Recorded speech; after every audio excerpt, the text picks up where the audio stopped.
여러분 안녕하십니까. 새롭게 하소서 김학중 목사입니다. 안녕하세요. 김정아입니다. 목사님, 네. 제가 두 아들을 키우고 있잖아요. 어찌요. 두 아들의 엄마. 그러니까요. 얼마나 힘들어요. 아니, 근데 이게 아이를 키운다는 것이 네. 물론 정도의 차이는 있겠지만 힘든 순간순간들이 참 많은 것 같아요. 그럼요. 이게 아이를 키우는 것만큼은 제 뜻대로 제 마음대로 안 되는 것 같더라고요. 그렇죠. 저도 세 아이를 키워봤으니까 네, 알잖아요. 아이고, 네.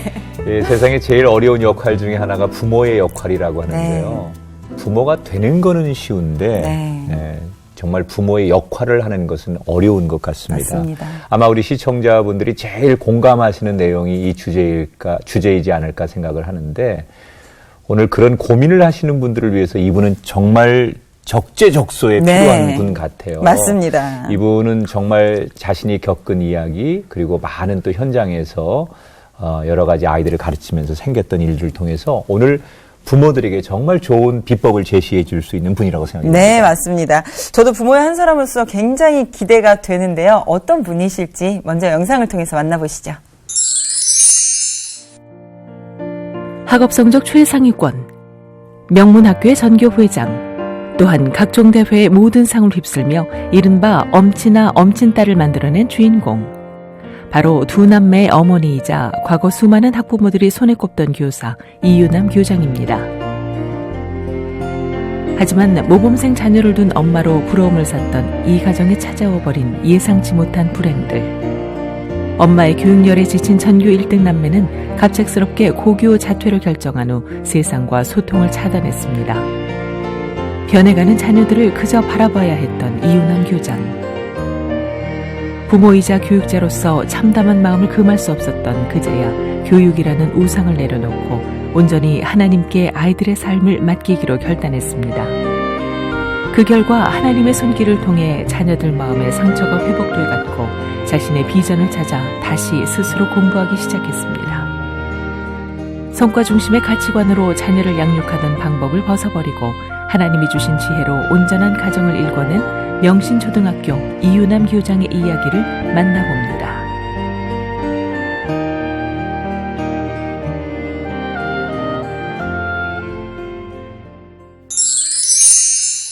네, 서울 명신초등학교의 교장 선생님이신 이유남 권사님 나오셨습니다. 안녕하세요. 안녕하세요. 반갑습니다. 교장 선생님. 아니, 한눈에 봐도 딱 선생님의 그 포스가 느껴지세요. 지금이라도 좀 지도 편달을 제가 받아야 될 것 같은 그런 마음이 드는데 교직 생활은 그럼 얼마나 하신 거예요? 제가 1982년 3월 1일자로 발령을 받았으니까요. 만 37년이 되는 거죠. 이제 올해 3월 달이 넘어가면 38년이 되나 봐요. 엄청 많이 했죠. 그러네요. 우리가 이렇게 추억을 되돌아보면 어릴 때 선생님들을 우리끼리 부르는 별명들이 다 있었어요. 다 있었죠. 말하기 좀 그렇지만 그런 별명들이 다 우리끼리만 통하는 별명이 있었는데 혹시 우리 권사님도 학생들이 부르는 별명을 알고 계신지요? 네, 제 별명이 양카리스마라고 있었어요. 양카리스마. 어울린다, 어울려. 이게 무슨 의미인가요? 양쪽에 칼을 든 여자. 그런 거예요? 아니, 이게 별명에서도 알 수 있듯이 왠지 좀 강한 교육열이 좀 느껴지거든요. 그래서 학급마다 1등을 다 만드셨다고. 맡으신 반마다 다 1등을 만드셨어요. 그동안. 학생들의 입장에서 어떻게 보면 좀 피하고 싶은 선생님일 것 같기도 한데 어떠셨나요? 처음에 이제 3월 달에 우리 반에 들어오면 그런 얘기 하는 애들이 많이 있었어요. 우리는 죽었다. 올해는 죽었다. 양쪽에 칼이 있는데. 그래서 학생들에게는 조금 엄한 편이셨나 봐요. 그렇죠. 굉장히 엄한 선생님이어서 길거리에서 저를 만나면 야, 떴다 하고 도망가고. 도망가고. 아니, 근데 또 많았죠. 반대로 학부모님들에겐 굉장히 좋은 선생님이셨대요. 이때쯤 되면 학부모님들은 새벽기도 들어갔죠. 저 담임대 계단. 그 정도로. 역시 양쪽에 칼이 있습니다. 그러니까 정말 선생님 한 분을 잘 만나면 그 아이의 인생이 바뀌고 어떤 선생님을 초등학교 때 만나냐에 따라서 아이들의 미래의 꿈도 달라지는데 그 부모님들은 이제 그런 기준으로 보면 너무 좋은 선생님 욕심 날 거고 아이들은 그냥 단순히 네. 전 선생님 만나면 뭐 힘드니까 강하게 그렇죠. 훈련하니까 그래서 네. 무서우니까 피할 수 있는데 사실은 네. 그게 또 좋은 선생님이거든요. 그렇죠. 네. 근데 저희가 이제 궁금한 거는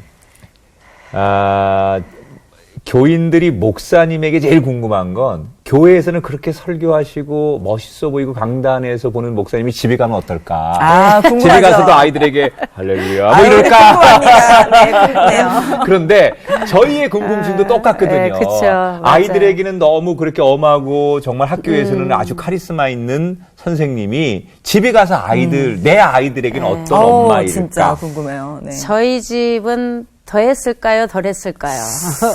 엄마니까 조금 그죠. 집에는 네. 또 반대로 덜하지 않았을까요? 네. 네, 저희 집 법이 SK였어요. SK. 네. 시키면 시키는 대로. 네.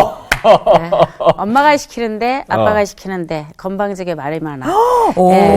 정말요? 어른 말 들으면 자다가도 떡어도 먹어. 네. 네, 그래서 집에서 더 했죠. 그럼 왜냐면, 학교보다 더 예. 엄격하게.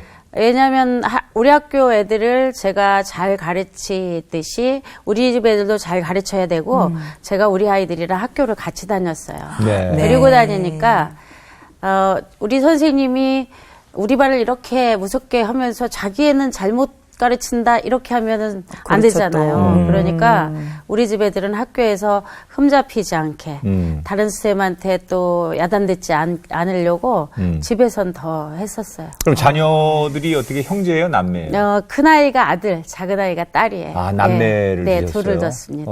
예. 그러면 엄마가 그렇게 학교에서 유명한 선생님이고 예. 집에서 아이들에게 학교 이상의 강한 교육열을 가지고 지도하셨으면 아이들이 뭐 정말 성과를 많이 냈을 것 같은데요. 아니 구체적으로 좀 댁에서는 어떻게 아이들을 지도하고 교육을 예. 시키셨는지 얘기 좀 해주세요. 그러니까 제가 저희 집 아이들 키울 때 저의 이제 자랑거리로 키우려고 했었죠. 네. 그러니까 그야말로 저의 자랑거리 되려면 몇 가지 객관적 증거들 필요하잖아요. 네. 뭐 잘해야 되겠어요? 일단 공부 잘해야 네, 되고. 공부 잘해야 되고 상 타야 되고. 학생의 본문 공부. 네. 둘째는 상 받아야 되고. 네. 셋째는 임원해야 되고. 요즘 뭐 뜨는 네. 뭐 스카이캐슬이라는 뭐 네, 이런 드라마에 네. 보면 네. 그 세 가지에 주력해서 키우잖아요. 네. 저도 똑같이 그렇게 키웠어요. 네, 그래서 네. 그 세 가지에 주력을 하려다 보니 집은 항상 칼퇴근. 뭐 학교 행사 있는 거 외에는 거의 칼퇴근해서 총알처럼 달려가는 거예요. 네, 네, 네. 그리고 이제 집에 들어가자마자 뭐부터 해요? 숙제 검사부터 하는 거죠. 숙제. 그리고 들어가서 이제 바로 숙제를 안 했다고 하면 야단을 치기 시작하고 네. 거실에 있는 텔레비전 위에 항상 손을 올려봤어요. 들어가자마자. TV의 안수를? 뜨거워진 정도에 따라 시청 시간을 가늠할 수 있죠. 무섭다. 소름. 무섭다. 정말 엄마 그리고요. 무섭겠다. 네. 그래서 이제 그때부터 텔레비전이 뜨거우면 엄마가 엄마 도착하기 전까지 숙제 다 끝내놓으라고 했는데 왜 숙제 안 해놨니? 너 지금 숙제 끝나고 학원도 가야 되고 문제집도 풀어야 되고 책도 읽어야 되고 할 일이 산더미인데 네. 왜 아여지껏 안 해놨어?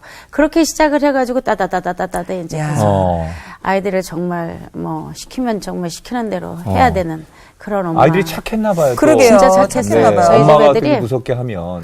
예, 이제 엄마의 그 무서움 때문에 그랬는지 아이들이 굉장히 순둥이였어요. 네. 그래서 시키면 시키는 대로 잘하더라고요. 네. 그러니까 계속해서 그냥 시키는 야, 대로. 이거 뭐 사실 네. 군대에서 내무 뭐 검열하는 그렇죠, 것처럼. 그렇죠. 네, 똑같아요. 아니 그 아이들한테는 집도 학교인 거예요. 네. 학교 갔다가 집에 왔는데 또 학교인 거죠. 더 애기가. 무서운 선생님이 하나 더 있는 거죠, 지금. 네. 예. 아니 보통 이제 이렇게 엄마가 엄하면 아빠들이 아이들 편이 돼가지고 그렇죠, 그렇죠. 야 괜찮아 좀 놀아 뭐 그래도 돼 이렇게 우리 집 같은 경우는 이제 3남매거든요. 예. 근데 이제 아들들은 다 컸는데 아주 늦둥이가 하나 있어요. 예.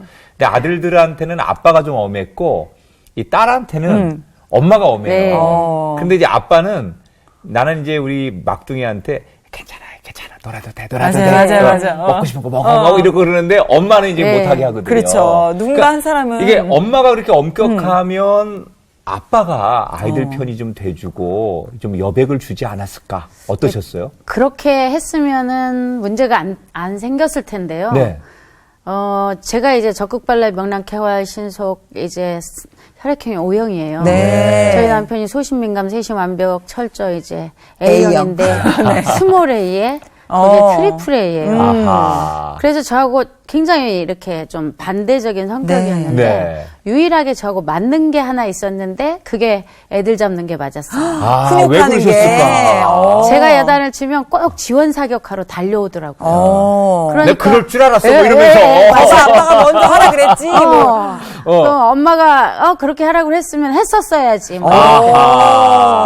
그 이제 남편은 자기가 교육자가 아니고 저는 이제 교육자잖아요. 네. 그러니까 남편이 운동선수 출신이에요. 네. 그러니까 어려서 공부를 많이 못 해본 거죠. 이제 집이 어려우니까 운동선수들은 네. 학교에서 뭐 이렇게 좀 지원을 많이 그렇죠. 해주고 그래서 자기가 못 해본 공부를 우리 집 아이들한테 다 시키고 싶었던 거죠. 그리고 이제 엄마가 교육자니까 엄마가 교육은 알아서 잘할 그렇죠. 거다. 잘할 거라고 해서 그 그러니까 말 이제 따라주신 그렇게 거죠. 아주 지원 사격을 잘 해줬습니다. 아주. 아니 그만큼 교육에 대한 열의가 대단하셨다면 네. 자녀분들의 성적이라든지 그런 결과물도 굉장히 좋았을 것 같은데요. 아드님과 따님의 성적 수준 어느 정도였나요? 아들은 항상 최상위권이었고요. 네, 딸은 이제 이렇게 왔다 갔다 좀 했어요. 네. 기복이 좀 있었지만 어쨌든 뭐 상위권에서 왔다 갔다 했던 아이인데 저희 아들 같은 경우는 뭐 거의 내신 1등급 뭐 네. 그거에 전 과목이 오. 그 정도 됐으니까 예. 그러니까 잘 하니까 더 기대를 하고 그렇죠. 더 잘하게 하려고. 사실 이렇게 좀 땡겨봤는데 네. 잘 못 잘하네. 따라오면 그러면 이제 엄마도 포기를 중간에 하는- 포기할 그렇죠. 텐데 맞아요. 곧잘 하니까 그렇죠. 시키는 대로 또 하니까 SK 네. 아니 그리고 다니던 학교가 명문 학교였는데 거기서 또 예. 학생 회장까지 예, 그 초등학교 때 이제 저희 아이가 다녔던 학교가 3,000명이 넘는 네. 그런 큰 학교예요. 예, 학교였죠. 유장전 입자가 수백 명이었어요. 그 학교가. 네. 근데 그 학교에서 이제 저희 아이가 전교 부회장도 하고 그 아들이 회장도 네. 했죠. 네. 그때 당시에 회장 후보, 부회장 후보가 거의 20여 명이 나왔던 학교예요. 네. 그러니까 저같이 그 위장 전입한 아이들은 거의 뭐 부모님들이 굉장히 교육열이 있는 분들이니까. 네. 그래서 엄청나게 많은 그 학생들이 후보자로 나와서 뭐 지금 그 총선 대선 뭐 이상 못지않게 네. 네. 그랬던 학교였어요. 그런 네. 그 중에 이제 제가 당선을 시키면서 이화의 표차가 전설로 이제 남을 정도로. 지금도. 야, 그 엄청난 엄마의 표수로. 작품이었네요. 그렇죠. 연설문도 써주고. 예, 뭐. 못 네. 다 하셨겠죠. 이제 써주기보다는 또 교육자의 양심이 있으니까 일단 써와라. 이렇게 써오라고 해서, 제가 고쳐주고. 이제, 수정 보완을 또 해주고, 남편은 이제 포스터 도와주고, 뭐 야. 이런 아주 열의가 거의 대선이네요. 대단했죠. 예, 네. 대선이죠, 대선. 그야말로 우리가 흔히 말하는 이제 엄친아. 그쵸. 그죠? 예, 예. 그 아들이 정말 엄마한테는 너무너무 귀한 아들이었을 거고 예. 또 아까 말한 대로 너무 잘 따라와 줬기 때문에 이렇게 쭉 가면 뭐 승승장구하고 좋은 대학 가고 또 뭐 유학도 갔다 오고 예. 아마 하고 싶은 걸 다 할 수 있는 그런 자랑스러운 그렇죠. 아들일 예. 거라는 기대를 이제 하셨을 거 아니에요? 그래서 또 많은 분들이 네. 또 뭐 항상 아우 그 집 애들은 부모 닮아 인물도 훤해 뭐 이러면서 걱정할 게 없어. 공부도 잘해. 그 집 애들만 다들 맞으면. 좀 이렇게 잘하려고. 엄친아예요. 아유 저 집 아들을 이러는데 너는 이렇게 되는 거죠. 예, 그래서 근데 늘 이제 그 우리가 다 그런 걸 겪었지만 사춘기가 오면 그렇죠. 저희도 그렇잖아요. 맞아요. 잘하던 아이들이 사춘기가 오면 한 번에 이제 그런 조그만 고비들이 좀 생기거든요. 아드님도 이제 그렇게 초등학교 때 잘하고 그랬지만 사춘기가 오면서부터의 조금 고비는 오지 않았을까 예. 그런 예상은 이제 드는데. 중학교 때 들어가면서부터 학교에 대한 불만을 자꾸 얘기하더라고요. 네. 뭐 선생님들에 대한. 그러니까 지금 생각하면 엄마에 대한 불만인데 이걸 엄마가 무서우니까 말을 못하고 네. 뭐 누구 선생님 마음에 안 들고 누구 선생님 마음에 안 들고 이게 뭐, 둘러대면서. 예, 하면서 뭐 너무 그래서 제가 항상 그랬죠. 모든 사람이 너한테 마음에 들 수 없다. 그리고 이 사회에 나가면 그보다 더한 선생님이 수두룩하다. 더한 사람들이 수두룩하다. 거기에 적응 못하면 넌 평생 적응 못해. 잔소리하지 마. 그리고 이게 맞는 얘기인데 안 하다는 얘기 있잖아요. 그러니까요. 가슴으로. 네. 어. 그렇게 해서 애가 입도 못 열게 했죠, 네. 중학교 네, 때. 네. 그리고 이제 고등학교를 무사히 올라갔다가 2학년 때 뭐가 이제 조금 삐긋삐긋 하는데 잘 눌렀죠. 이제 더 강하게 네. 눌렀는데 고3 때 이제 영원히 잘 될 줄 알았던 우리 아들이 고3 4월 말에 저한테 그러더라고요. 엄마 할 말 있다고. 네. 그래서 말해보라고. 그랬더니 앉으래요, 저보고. 좀 불안하다. 너도 불안한데? 바쁘고 나도 바쁜데 앉을 시간이 어디 갔니? 늘 네. 바쁘잖아요. 야, 그냥 용건만 간다니. 네. 엄마 저 할 말 길어요. 빨리 좀 앉아보시래요. 인상을 확 쓰더라고. 그래서 네가 지금 말을 길게 할 때가 아니다. 너 들어가면 고3인데. 네, 너 지금 들어가서 인강도 들어야지. 할 게 얼마나 많은데. 야, 우리 말 길게 하는 건 나중에 하고 빨리 간단하게 빨리. 엄마 바빠. 제가 항상 우리 집 애들한테 얼른 빨리 바빠가 입에 붙은 말이지. 네. 그날도 얼른 빨리 바빠를 제가 외쳤더니 우리 아들이 저보고 그러더라고요. 엄마, 저는 왜 학교를 다녀야 되냐고. 네. 대학은 저한테 제 인생에 무슨 의미가 있냐고. 저 좀 너무 힘들어서 쉬었다가 나중에 검정고시 봐서 제가 원할 때 대학 가면 안 되겠냐고. 제가 기가 막히더라고요. 그렇죠. 그게 고3 4월 말이에요. 이야. 그래서 제가 뭐라고 했겠어요. 뭐 이제 뭐 갖은 뭐 네, 네. 네가 제정신이냐, 너 지금 미쳤냐, 네가 다닌 데가 유치원이냐, 야, 네가 지금 그러는 말 할 시간이 어디가 있냐, 니네 지금 제일 중요한 때다. 5월, 6월, 7월, 8월 놓치면 그동안 공깃밥 다 무너지니까 제정신 좀 똑바로 차리라고 그날 뭐 따따따따따 또 네. 했죠. 엄마로서는 네. 당연히 네. 그렇겠죠. 네. 그랬더니 저희 아들이 이제 문을 꽉 닫고 들어가더라고요. 그래 다시 불러서 또 예절 교육도 한 30분 또 시키고, 그리고 이제 뭐 잔소리를 계속했죠. 네, 네. 그리고 이제 그 다음 날부터 일어나는 시각이 늦어지기 시작. 평생 안 하던 지각하고 억지로 보내놨더니 조퇴하고 돌아오고, 그리고 뭐 머리 아프다고 배 아프다고 가슴이 답답하다고. 그런 아이를 이제 그 아이의 말을 들어줄 생각은 하지 않고 네. 얼른 얘가 정신을 똑바로 못 차려서 이렇다. 그러니까 야단만 계속 쳤죠. 그러니까 뭐 어느 날부터 뭐 그 순둥이 아들이 말대답을 시작하고, 그리고 며칠 지나니까 뭐 플러스 AC, 그리고 뭐 이제 플러스 뭐 17하고 숫자 나오고 숫자가 뭐. 왔다 네. 갔다 하고 뭐 난리가 났었죠. 그러니까 그 시기가 정말 뭐 집안이 전쟁터가 되고, 결국에는 예, 아이와 저는 갈수록 뭐 이루 말할 수 없었고, 결국 그 많은 사건을 뒤로 하고 8월 31일 날 자퇴서에 도장을 찍었어요. 이야. 아이고. 아니, 저는 그 아드님의 그런 뭐 고통스러운 거 아이들이 그럴 수 있다고 생각하는데, 엄마가 결국 거기에 자퇴서에 동의를 했다는 게 더 그렇죠. 놀랍네요. 지금. 그때 이제 그때라도 도장을 찍지 않으면 그 다음에 검정고시도 못 보는 거예요. 그리고 아이가 이거 찍어주지 않으면 자기가 집을 나가든지 떨어져 죽든지 뭐 이렇게 극단적으로 말을 하니까 정말 그때 상황으로는 얘가 무슨 짓을 할지 모르겠구나 이런 생각이 들었어요. 그런데 설상가상으로 따님마저도 네, 학교를 그리고 이제 그만두셨어요. 아이가 학교를 그만두고 이제 뭐 제가 절망 가운데 뭐 한숨 들이쉬고 내쉬고 시금 전폐하고 학교만 겨우 왔다 갔다 하고 있는데 어느 날 저희 딸이 엄마 저도 할 말 있어요 그러는 거예요. 네. 말하지 말라고 나 지금 엄마 죽을 것 같다고. 그러니까 그냥 들으라고. 잘 나가는 오빠가 학교를 그만두는데 덜 나가는 나는 왜 다녀야 되냐고. 이야. 아유, 덜 나가는 나도 조리 학교 있게 말은 그만두고. 잘했으나. 예. 그리고 그때부터 이제 등교를 거부하기 시작하는. 네네. 이제 남편과 교대로 아이를 옷을 입혀서 앞문으로 데려다주고 돌아서면 뒷문으로 도망 나오고. 그렇게 하다가 9월 24일 그때 이제 학교를 아이가 그만뒀어요. 그러니까 이제 갑자기 어느 날 갑자기 그 잘하던 아이들이 학교를 다 그만두니까 그러게요. 진짜 죽고 싶더라고요. 야. 제가 크리스천이 아니었으면 네네. 정말 무슨 짓을 저도 했을지 네. 모르겠다는 그렇죠. 그 그런 정도로. 생각이. 야, 이게 사실은 이게 우리가 이제 들으면서 아이들의 입장을 충분히 공감하면서도 또 엄마의 입장, 그럼요. 네, 엄마가 갖는 조금 뭐 과하게 지나친 교육료를 가졌던 것은 분명하지만, 그러나 그것도 자녀를 향한 사랑이었고 희생이었고, 그동안 그 과정 속에서 얘기 들어보면 너무너무 헌신했고 잘 따라와줬던 아이들이었는데, 그렇죠. 어느 날 갑자기 이제 덧없이 그런 일이 생기니까 그 충격이라는 게 엄청났을 것 같은데, 옛말에 왜 우리 어른들이 뭐 자식 이기는 부모 네. 없다 그런 얘기 맞아요. 하잖아요. 네. 천하의 우리 교장 선생님이 결국 자식 네. 앞에 이제 무릎을 꿇고. 그러게요. 그러면 두 아이가 갑자기 이렇게 자퇴를 했어요. 네.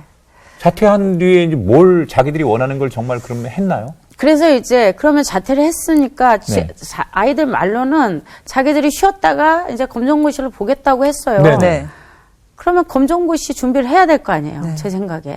그런데 얘들이 먹고 자고 게임하고 먹고 자고 게임을 하는 거예요. 그러니까 게임 뭐 미디어 여기 뭐 그것만 하고 있으니까 제 속이 타들어가잖아요. 네. 왜 너희들 그러면 공부도 안 하고 인강이라도 듣든지 문제집이라도 풀어야지 왜 이러고 있느냐고 이제 야단을 자꾸 치니까 아이들이 이제 문을 걸어 잠그고 저는 이제 문 걸어 잠그니까 이제 따고 들어가고 벌컥벌컥 열고 이제 네. 제 마음대로 들어갔더니 엄마가 뭔데 여기 자꾸 들어오냐고 그러면서 이제 갈수록 뭐 상황이 너무 악화되네요. 악화가 되고 이 게임기 계속 붙으니까 제가 게임기 뺐고 그리고 이제 핸드폰 뺏어서 뭐 감추고 뭐 부시고 뭐 컴퓨터 선 자르고 그러니까 아이의 행동 자체에 제가 초점을 맞춘 거죠. 아이의 마음 상태는 보지 않고 너희들이 이 바쁜데 지금 얼마나 할 일이 많은데 남들은 지금 눈에 불을 켜고 공부하고 있는데 너희는 왜 이러고 있어? 그리고 이제 행동을 야단을 치니까 뭐 이제 나중에는 그야말로 뭐 이루 말할 수 없는 네. 집안이 뭐 풍비박산이 되더라고요, 진짜. 네. 진짜 자식을 이기는 부모는 없어요.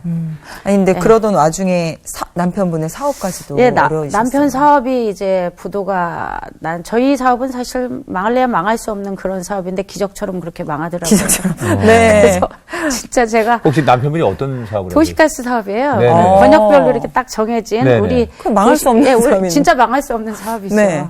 그런데 그게 하루아침에 뭐 이렇게 다 망해서 제가 지하 셋방으로 이제 네. 하고 뭐 남편은 사채업자가 교회로 학교로 뭐 집으로 와서 있고 그러니 뭐 어떻게 견딜 수도 없고 그러니까 제가 애들은 그러고 저는 남편은 그러고 그래서 제가 진짜 새벽기도 가서 하나님 제가 뭘 잘못해서 이렇게 이런 고통을 나름 그래도 신앙생활도 열심히 했고 뭐 그야말로 주일학교 교사도 하고 유년부 부장도 하고 학교에서 전도도 진짜 많이 하고 막 이렇게 했는데 근데 정말 부모로서는 그 당시 나는 최선을 다한 건데 네네 내 방법이 조금 잘못되고 과할 순 있지만 이게 너희들 잘 되라고 한 거고 네. 조금 타협해서 그러면 조금이라도 잘해주면 되는데 너무 엇나가니까 네.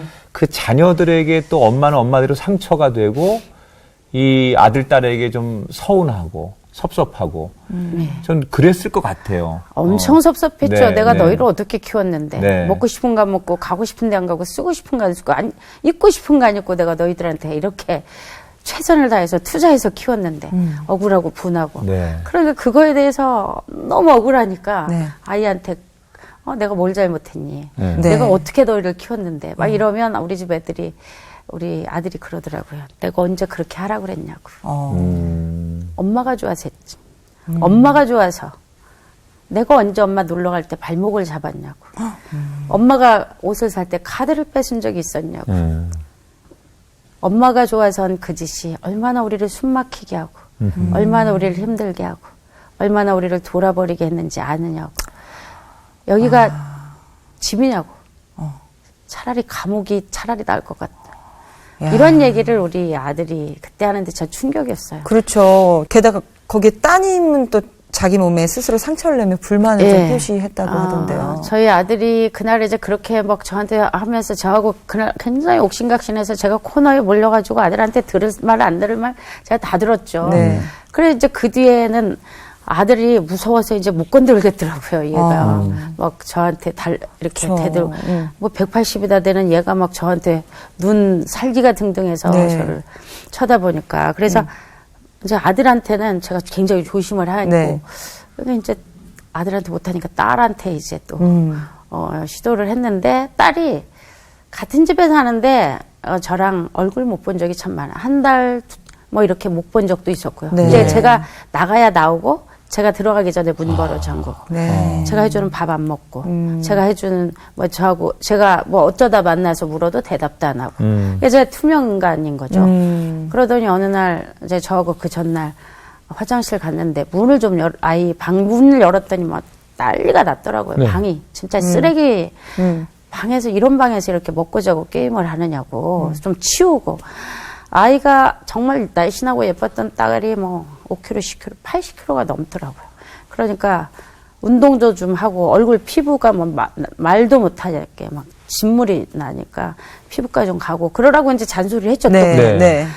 그랬더니 엄마가 뭔데 내 방을 들어왔냐고. 그러면서 뭐 그날 이제 엄청 저한테 소리 지르고 저한테 대들더라고요. 그러니까 그날 저하고 좀 굉장히 안 좋았죠. 네. 그리고 학교를 갔다 돌아오는데 막 우리 집 근처로 왔는데 대성통곡이 들리는 거예요. 네. 보니까 저희 딸이 오는 목소리예요. 아글아글 쓰면서 집 앞에 사람들 웅성웅성 모여있고 지방문을 걸어 잠그고 온갖 것을 집어 던지는데 가만히 이렇게 제가 문을 열어주지 않을까 보니 창틈으로 봤더니 옷 갈기갈기 찢어놓고 책 다 던져놓고 그리고 이제 더 이상 부실 것이 없으니까 주먹으로 이제 장롱을 막 치기 시작하는 거죠. 그러니까 아이 입장에서는 그랬던 거죠. 어젯밤에 네가 나를 혼낸 것, 엄마가 나를 혼냈는데 앞으로 나 혼내면 이런 식으로 한다. 이게 이제 시위를 하는 거죠.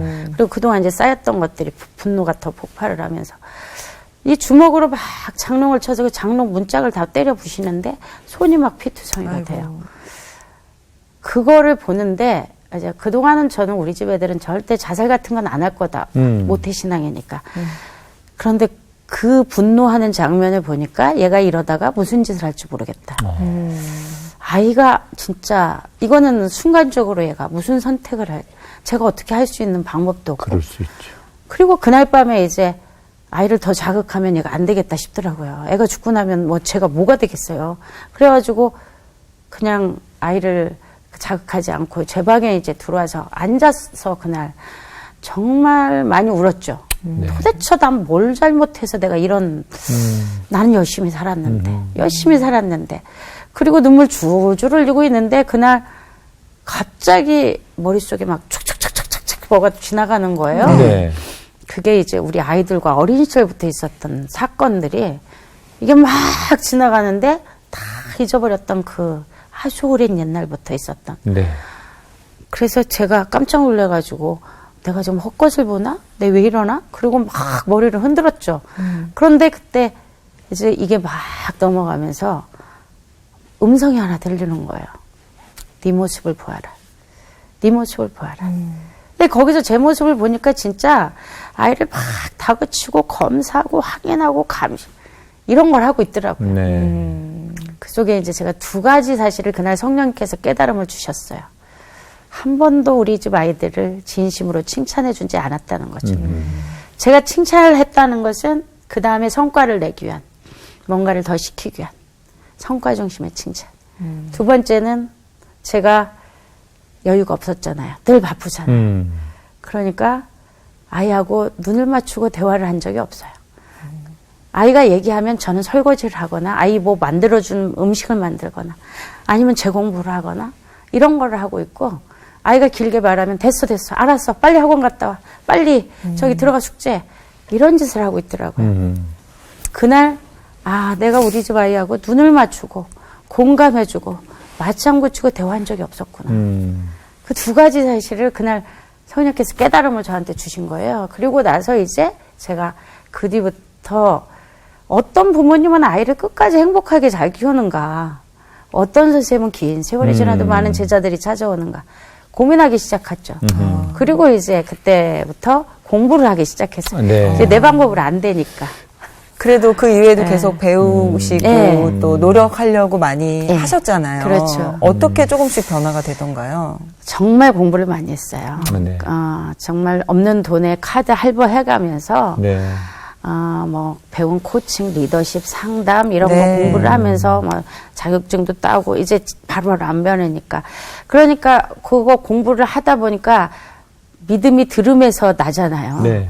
자꾸 듣다 보니까 내가 뭘 잘못했고 뭘 고쳐야 되는지를 알겠더라고요. 네. 어느 날 이제 학교에서 이제 깨달음을 하러 얻은 날이 있었어요. 네. 너무 비가 많이 오는 날이었는데 정말 이 앞이 안 보일 정도로 비 왔어요. 가로수가 막 뽑히고 그날 학교를 제가 가면서 이 비 속에 내가 왜 학교를 가야 되나 막 이런 생각을 하고 가서 이제 수건을 옷 닦고 앉아있는 애들이 다 들어오더라고요. 그리고는 수업을 시작해야 되는데 애들이 뭐 뒤에서 우산 정리하고 뭐 옷 정리하고 왜냐면 다 젖었으니까. 네. 야 빨리 들어 얼른 수업 시작했어 얼른 빨리 막 학교에서도 얼른 빨리 밥벌을 막 외치고 네. 그리고는 안 쳤어요. 근데 애들이 저를 안 쳐다봐요. 비 오는 날 아이들의 상태가 매우 안 좋아요. 항상 그렇군요. 네. 빗소리가 시끄러우니까 애들이 떠들면서 더 시끄러. 그리고 제 속이 더 시끄럽고. 가만히 넋을 놓고 쳐다봤죠. 언제까지 떠드나. 그런데 그때 뒤통수에서 뭔가 확 맞은 느낌. 성령님의 또 한 번의 깨달음이었죠. 아이들을 쳐다보는데 그날 애들이 달리 보이기 시작하는 거예요. 이 비를 뚫고 애들이 다 와서 앉아있어. 우리 집 애들은 가방 들고 교복 듣고 학교 가기를 간절히 원하는데 어머 얘들은 이 비를 뚫고 왔구나. 목숨 걸고 왔구나. 너희 부모님 얼마나 좋겠니? 우리 집 애들도 학교만 가주면 내가 걱정할 것이 없을 텐데. 이 생각을 딱 하고 아이들 한 명 한 명을 쳐다보는데 옛날에는 우리 반 애들이 마음에 드는 애들이 거의 없었어요. 왜 쟤는 머리를 저렇게 풀러제치고 다니나? 왜 쟤는 저렇게 떠드나? 왜 저렇게 글씨를 못 이런 거 한 번씩 보였어요. 그러니까 선생님의 역할이 아이들 못하는 걸 찾아서 잘하게 만들어주는 거. 그게 열심히 하는 선생님의 모습이라고 생각을 했던 거죠. 그런데 그날 보니까 어머 숙제를 안 해오고도 쟤는 너무 저렇게 학교를 잘하는 거예요. 어머 쟤는 지각을 하고도 저렇게 뻔뻔하게 잘 들어오고 준비물 하나도 없는 쟤는 1년 365일 준비물이 없어요. 그러니까 선생님이 보는 눈이 바뀐 거예요. 그렇죠. 그날 그걸 보는데 애들이 학교 와줬다는 사실이 너무 예쁜 거죠. 그냥 예쁜 거죠. 네. 그리고 생각하니까 우리 집 애들도 학교 잘 다녀준 적이 있었는데 눈이 오나 비가 오나 바람이 부나 엄마가 직장 다니는 이유로 엄마가 직장 갈 때는 어딘가에 가 있어야 된다는 거죠. 그리고 유치원도 어린이집도 잘 다녀줬는데 이 생각이 나니까 그때 그렇게 우리 집 애들이 잘 다닐 때 나는 왜 그게 고마운 줄 몰랐나. 그렇죠. 그리고 그 비 오는 날, 눈 오는 날 가기 싫다고 또 열 펄펄 나는 날 내 치맛자락 잡으면서 엄마 나 오늘은 유치원 가기 싫어. 어린이집 가기 싫어. 나 집에서 누워서 더 자면 안 돼? 엄마도 오늘은 학교 가지 말고 나랑 놀아줘. 그리고 내 치맛자락 잡을 때 눈물 줄줄 흘리는 아이를 제가 손을 뿌리치면서 엄마 너 때문에 늦는다고. 그리고 그 아이를 안고 어린이집에 유치원에 갖다 맡기고 돌아서면 큰일 나고 쓰고 울던 그 생각이 그때 나는 거예요. 너희가 그렇게 열심히 다녀줬는데 내가 왜 그걸 몰랐나. 그리고 학교 다녀와서 엄마도 없는 집에 가서 물도 제대로 못 마시고 그리고 간식도 못 먹고 학원 시간에 쫓겨서 또 학원을 가야 되잖아요. 그리고 학원 갔다 와서 놀고 싶은데 쉬고 싶은데 엄마 눈치 아빠 눈치 보느라고 지방에 들어가서 풀기 싫은 문제집 풀었고 하기 싫은 숙제를 했던 나날들. 그게 단지 저희 집 애들만 그러겠어요? 그 생각이 이제 그때 그런 모든 들었죠. 것들을 직시하게 되시는 거잖아요. 근데 이제 딱 제가 들으면서 성경의 구절에 너희 자녀를 노엽게 하시라.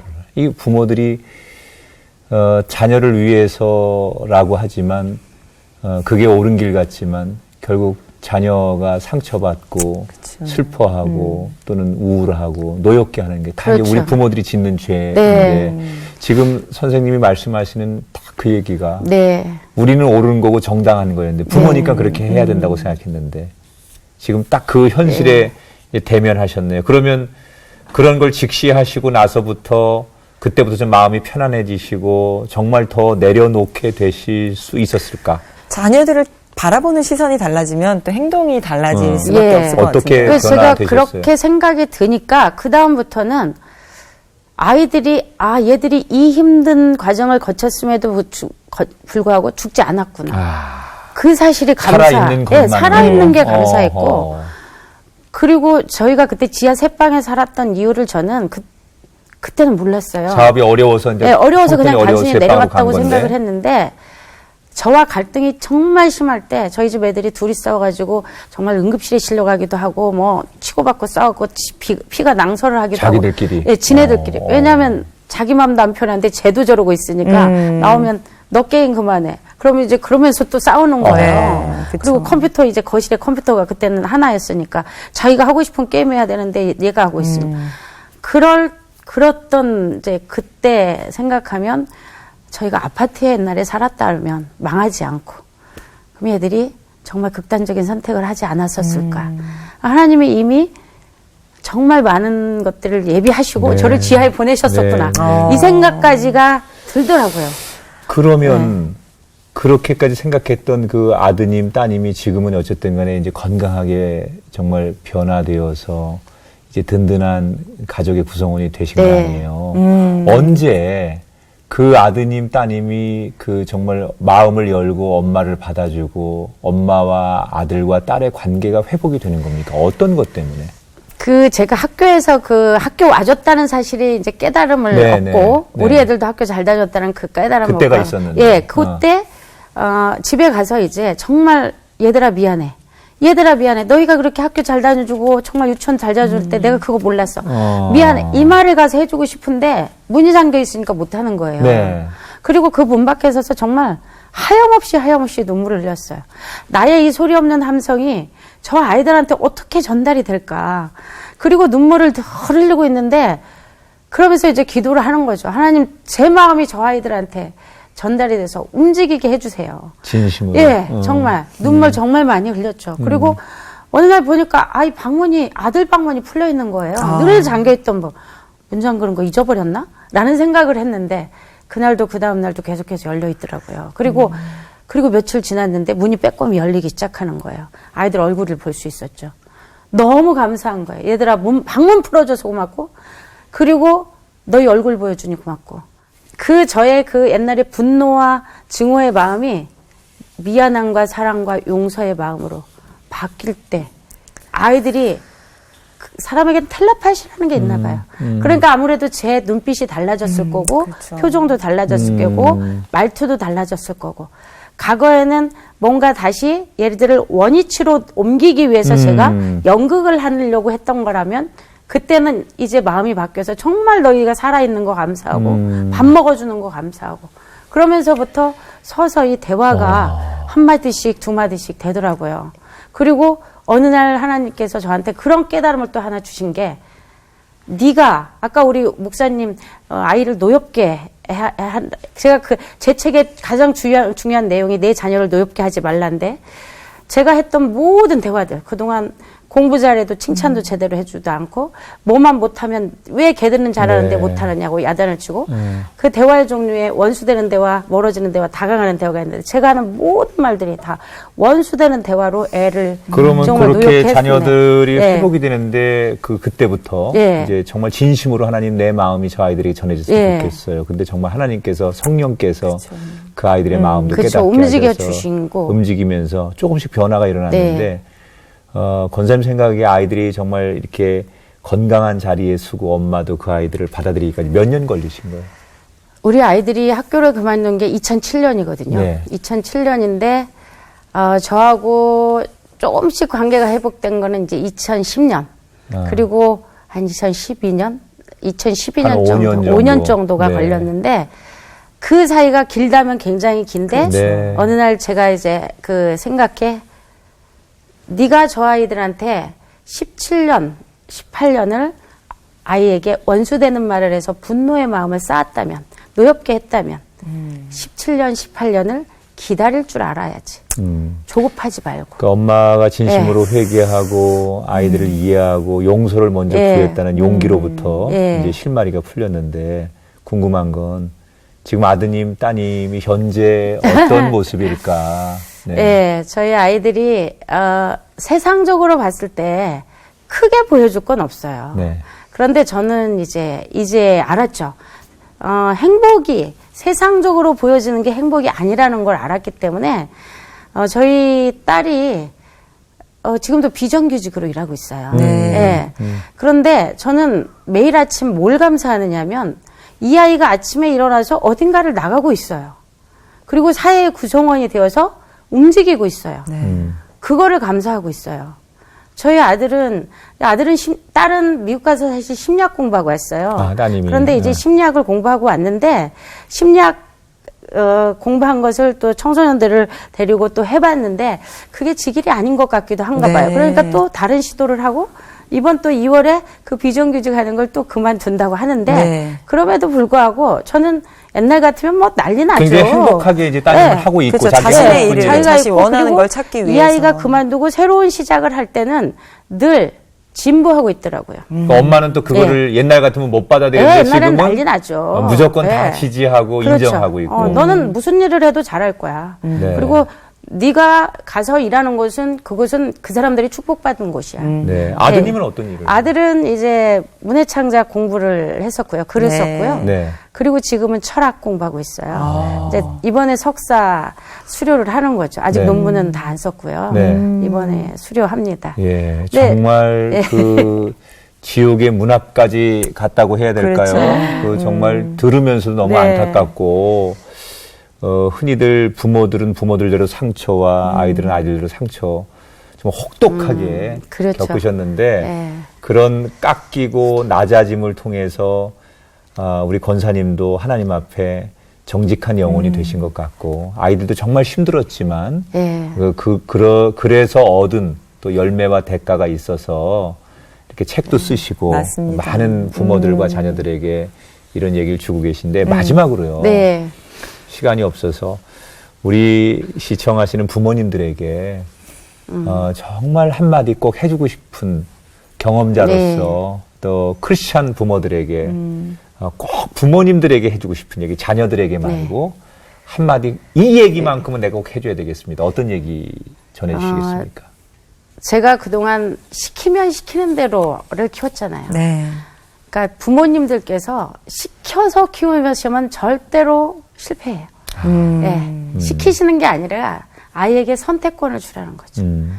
아이는 인격체고 이 아이들이 정말 할 수 있는 능력이 다 있어요. 하나님께서 다 아이마다 능력을 다 주셨거든요. 그 아이를 믿어줘야 돼요. 믿어주고 이 아이의 선택을 우리가 바라봐주고 조금 잘못된 선택을 할지라도 기다려줄 줄 아는 마음. 네. 그래서 제가 가장 중요한 건 그러려면 내려놓으셔야 돼요.